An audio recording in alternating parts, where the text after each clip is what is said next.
नमस्कार साथियों, मैं गोविंद मान में आपका हार्दिक स्वागत करता हूं और कुछ साथी इस वीडियो सीरीज में नए जुड़े हैं उनके लिए मैं स्पेशली बता दूं कि हम भारत के इतिहास का संपूर्ण अध्ययन बारीकी से एक एक चीज का कर रहे हैं।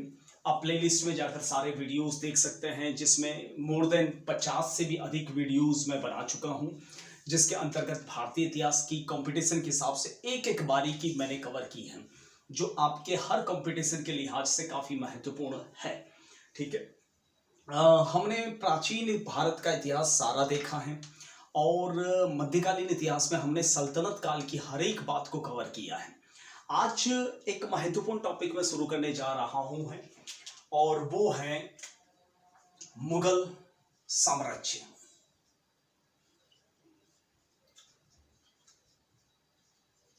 मुगल साम्राज्य शुरू करने से पहले एक छोटी सी बात मैं आपसे शेयर कर दूं। भारत के इतिहास में मुगल साम्राज्य का काफी बड़ा महत्व है और मुगल साम्राज्य के बारे में हर कहीं पर प्रश्न आपको जरूर मिलेगा। ठीक है, सबसे पहले मुगल साम्राज्य का वंश वृक्ष देख लेते हैं, उसके बाद में हम पूरी चर्चा, भरपूर चर्चा इस टॉपिक पर करेंगे। ठीक है, मुगल साम्राज्य का वंश वृक्ष।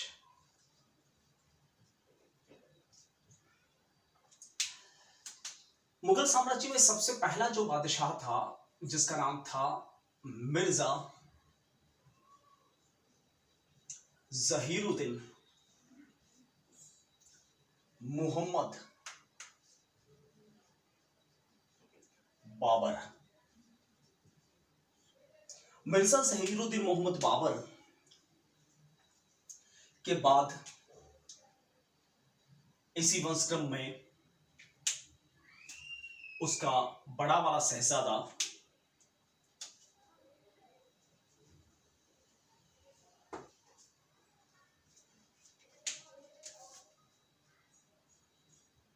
नासिरुद्दीन मुहम्मद हुमायूं। नासिरुद्दीन मोहम्मद हुमायूं का छोटा भाई यानी बाबर का सेकंड वाला लड़का कामरान खान, उसके बाद हिंदाल खान और उससे छोटा था अस्करी खान। ये बाबर के 4 शहजादे थे। ब्लू पेन से लिखा है वो बादशाह बने हैं। नासिरुद्दीन मोहम्मद हुमायूं का बेटा था जिसका नाम था जलालुद्दीन मोहम्मद अकबर। जलालुद्दीन मोहम्मद अकबर का छोटा वाला शहजादा दानियाल और मुराद बख्श और बड़ा वाला शहजादा नेक्स्ट बादशाह बना और वो था नूरुद्दीन मोहम्मद सलीम, जिसे आप जहांगीर नाम से अधिकतर जानते हैं। नूरुद्दीन मोहम्मद सलीम का सबसे बड़ा वाला शहजादा वह था खुसरो खान, उससे छोटा वाला शिहाबुद्दीन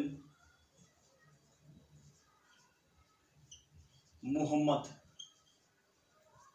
खुर्रम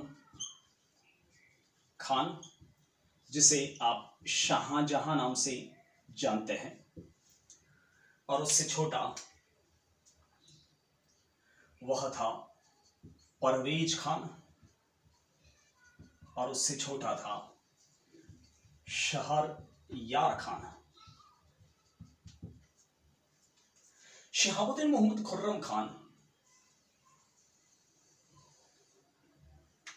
का सबसे बड़ा वाला शहजादा दारा शिकोह खान,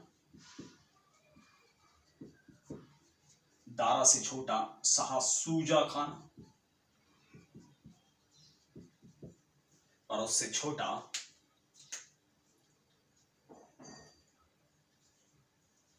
मलिक मुइजुद्दीन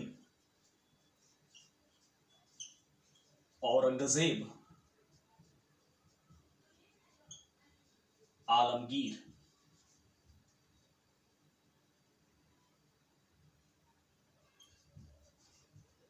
और उससे छोटा वह था मुराद बख्श।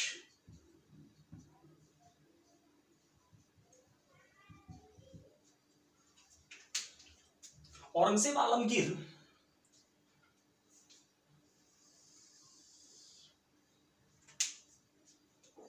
का सबसे बड़ा वाला शहजादा आजम खान, उससे छोटा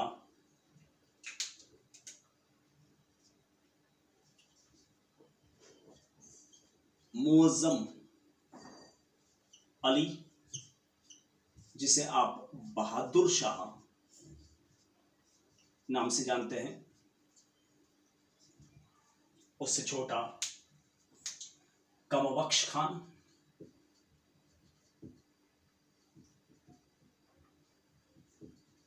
और उससे छोटा अकबर खान।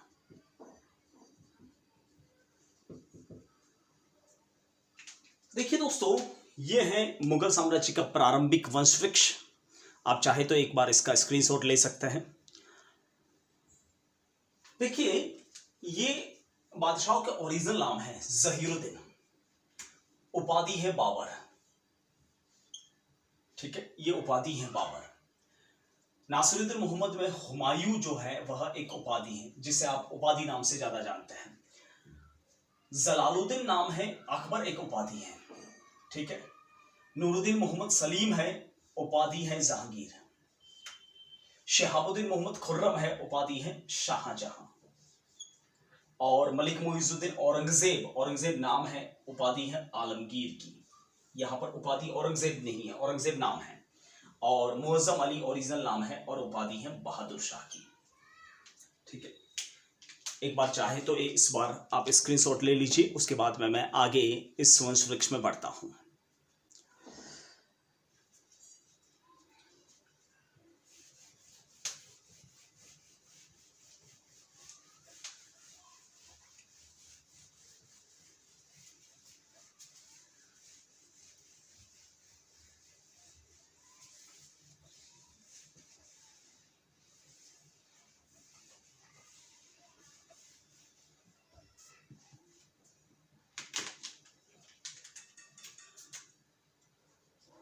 देखिए, बहादुर शाह के बाद में जिन्हें प्रथम कहा जाता है, बहादुर शाह के बाद में नेक्स्ट बादशाह बना जहांदार शाह। और जहांदार शाह के बाद शासक बना, वो बना फर्रुख सिंह।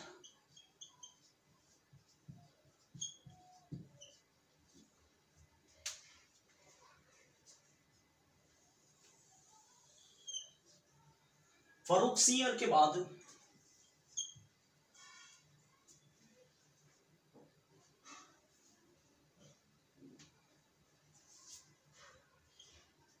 रफी उद्दौला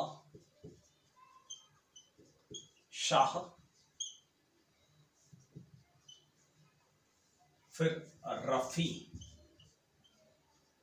उदरजात शाह, फिर मोहम्मद शाह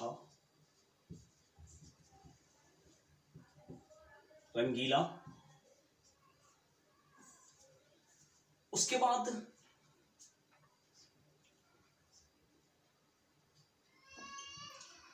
जो है वह अली गौहर, जिसे शाहजहां तृतीय कहते हैं,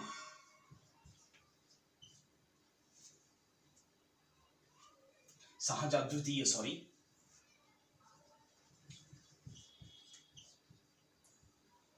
फिर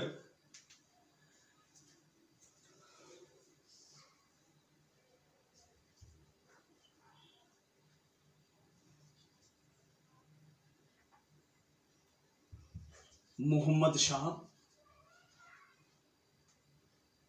सॉरी इब्राहिम शाह,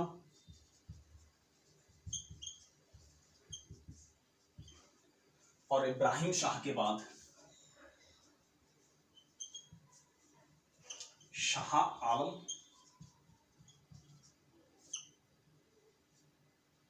द्वितीय, और शाह आलम द्वितीय के बाद अकबर शाह द्वितीय, और उसके बाद बहादुर शाह द्वितीय, जिसे आप अबू जफर कहते हैं, बहादुर शाह जफर। ठीक है, तो ये है पूरा मुगल वंश वृक्ष। ये परवर्ती बाद वाले बादशाह हैं। ठीक है, और इससे पहले मैंने बनाए थे वह जो मुख्य बादशाह है। तो यूं अगर वंशक्रम के हिसाब से देखा जाए तो हिंदुस्तान में कुल 19 बादशाह बने हैं मुगल साम्राज्य में, क्योंकि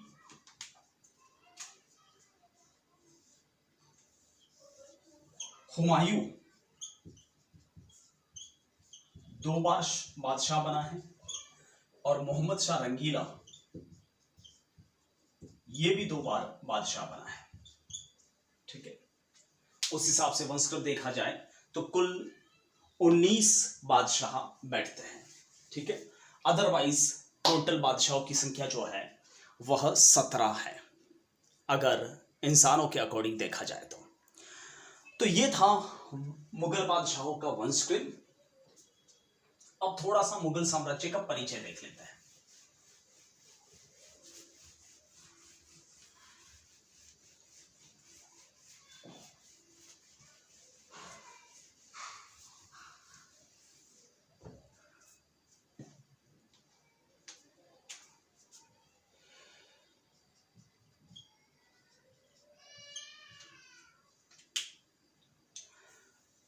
देखिए दोस्तों, मुगल जो शब्द है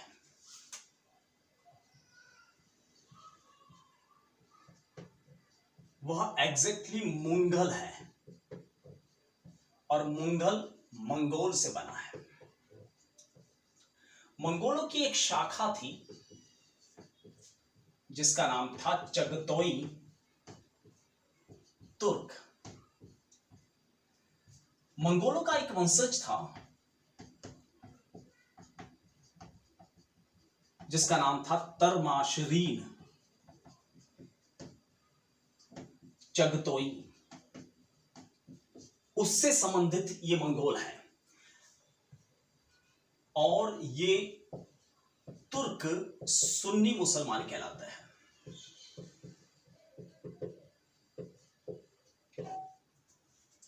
ठीक है, तो मूल रूप से मंगोल जो है उनसे बना है मुगल, और इनकी शाखा चगतोई तुर्क, ये सुन्नी मुसलमान है। ये 3 शब्द आपको याद रखने हैं। अब ये कैसे और किस प्रकार से बने जरा वो भी देख लेते हैं। देखिए,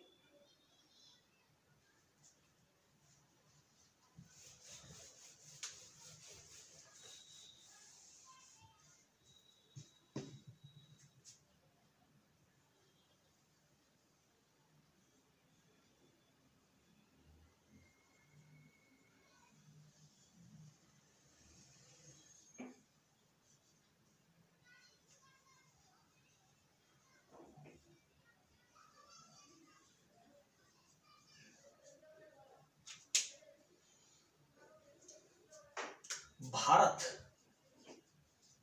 पड़ोस में पाकिस्तान और अफगानिस्तान, उसके नॉर्थ में एक देश जिसका नाम है उज्बेकिस्तान। दोस्तों, उज्बेकिस्तान 1989 में इस देश का निर्माण हुआ है। इससे पहले उज्बेकिस्तान है वह यूएसएसआर का हिस्सा कहलाता था। यूएसएसआर से पहले यह मध्य एशिया कहलाता था, और मध्य एशिया में 2 रियासतें थी जो कुछ देर बाद में मैं बताऊंगा आपको। ठीक है, जैसे भारत जो है 1947 में बना। ठीक है, उससे पहले अलग अलग छोटी छोटी रियासतें थी, जैसे मारवाड़, मेवाड़, जैसलमेर, ठीक है, दिल्ली, ऐसी रियासतें थी, बंगाल रियासत, महाराष्ट्र की रियासतें। तो अलग अलग नामों से जाना जाता था भारत नाम से नहीं जाना जाता था। तो पहले यह मध्य एशिया कहलाता था, उसके बाद में यूएसएसआर बना। यूएसएसआर का मतलब होता है United state of Soviet Russia, जिसे हम हिंदी में सोवियत संघ कहते हैं, और इसी से रूस बना।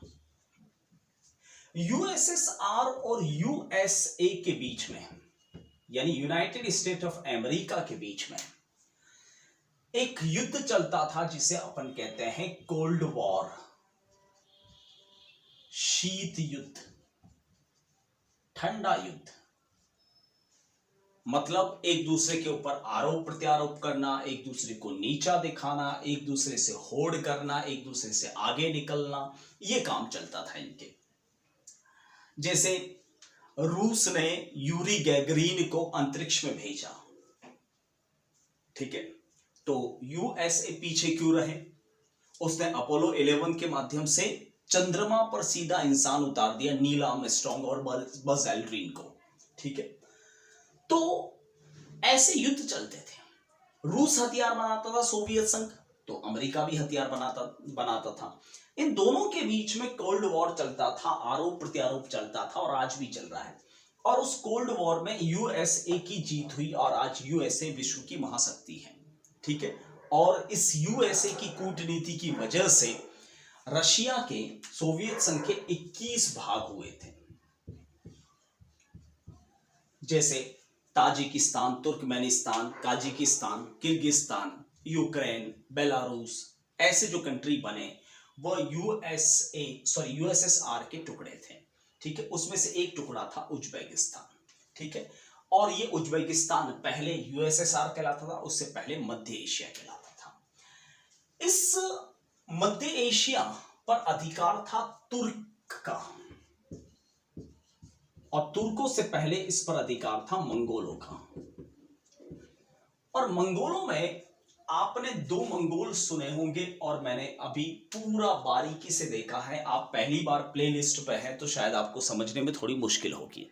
आप अगर लगातार मेरे वीडियो वॉच कर रहे हैं तो आपको शायद कोई दिक्कत नहीं होगी।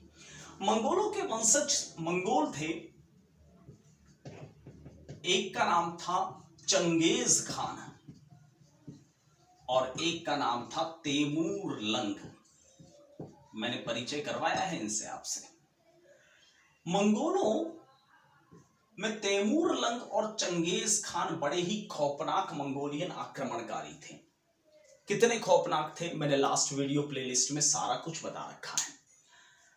मंगोलों का अधिकार जो है वह उज्बेकिस्तान अर्थात पहले वाले यूएसएसआर अर्थात पहले वाले मध्य एशिया पर था।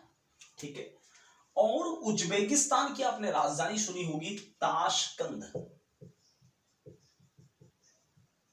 और ताशकंद यानी टॉशकेंट के पश्चिम में एक नगर है जिसका नाम है फरगना, और पूर्व में एक नगर है जिसका नाम है समरकंद।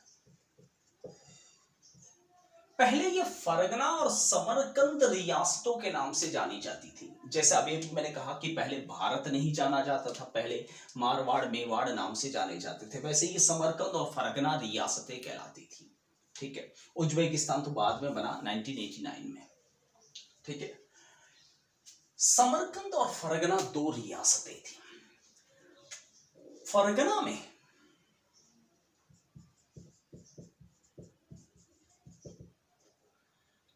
तैमूर का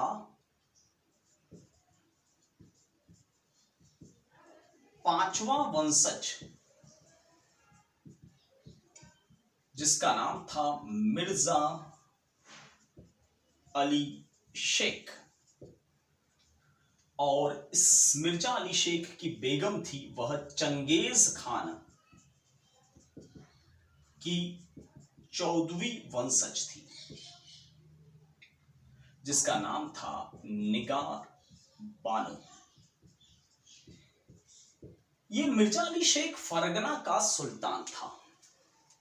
ठीक है, फरगना का सुल्तान था। मिर्जा अली शेख के एक पुत्र हुआ था निगार बानो के गर्भ से, जिसका नाम रखा गया था जहीर, जहीरुद्दीन नाम था।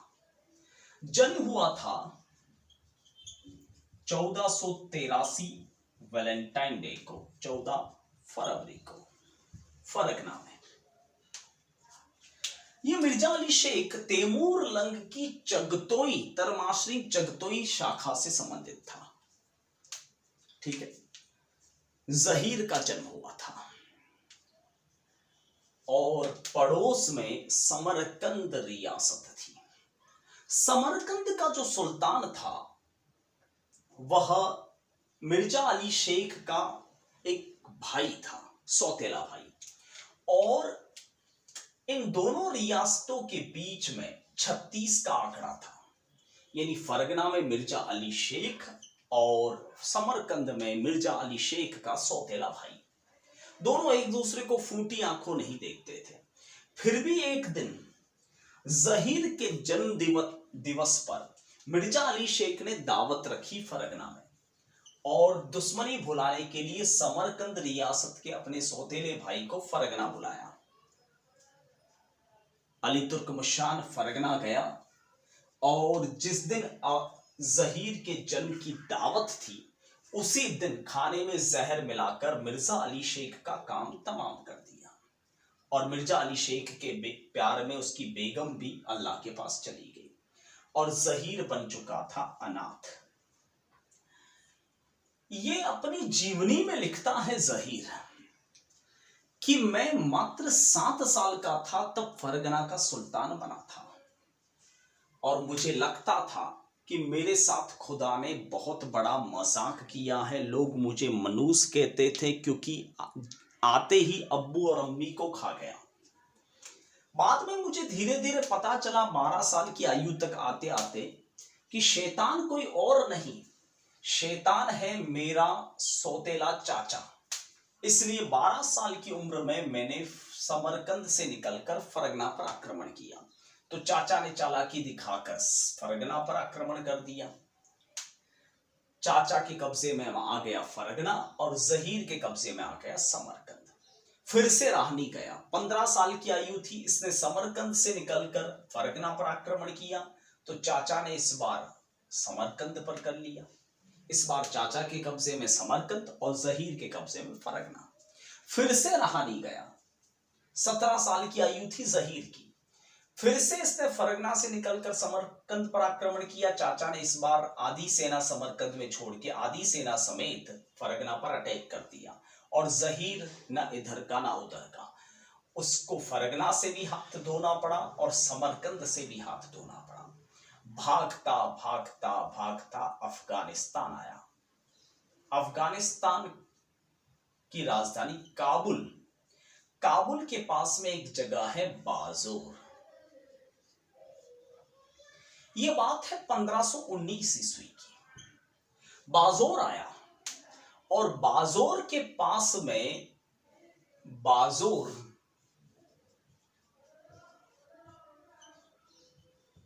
1519 के पास एक किला था भेरा। उस भेरा किले में एक करोड़ों अरबों खरबों की अकूत दौलत थी। जहीर का सोचना था कि इस भेरा किले को मैं कब्जे में ले लूं, जिससे मुझे अरबों खरबों की दौलत मिल जाएगी, और फिर उससे सेना खड़ी करके फिर मैं इस नीच चचा को छोड़ूंगा नहीं। तो इसने भेरा किले को बारूद से उड़ाया। पहली बार बारूद का प्रयोग हुआ यहां पर, और यहां से उसे अकूत दौलत मिल गई, और जहीर ने अपना नाम बदल कर रखा मिर्जा जहीरुद्दीन मोहम्मद बाबर। जब जहीर काबुल में था उसी समय हिंदुस्तान से उसे 3 लोगों ने इनवाइट किया। ये बात लास्ट वीडियो प्लेलिस्ट में मैंने आपको बताई थी। एक बिहार का सुल्तान महमूद आलम खां लोधी, एक पंजाब का सुल्तान दौलत खां लोधी और एक मेवाड़ महाराणा संग्राम सिंह। ऐसा जहीरुद्दीन मोहम्मद बाबर अपनी जीवनी तुजुक ए बाबरी में लिखता है, इसलिए वो हिंदुस्तान आता है। ठीक है। और पानीपत के प्रथम युद्ध में इब्राहिम खां लोधी को मार देता है। तो ये थी बाबर की हिंदुस्तान में एंट्री और मुगल वंश का परिचय। बाबर की एक एक बारीकी हम देखेंगे। आज हमने देखा कि क्यों आया बाबर हिंदुस्तान, और हम बाबर की अब आगे वाली कहानी देखेंगे कि हिंदुस्तान में उसने क्या किया। फिलहाल के लिए आपसे विदा लूंगा। तब तक के लिए जय Hind, Vande Mataram, thank you, bye.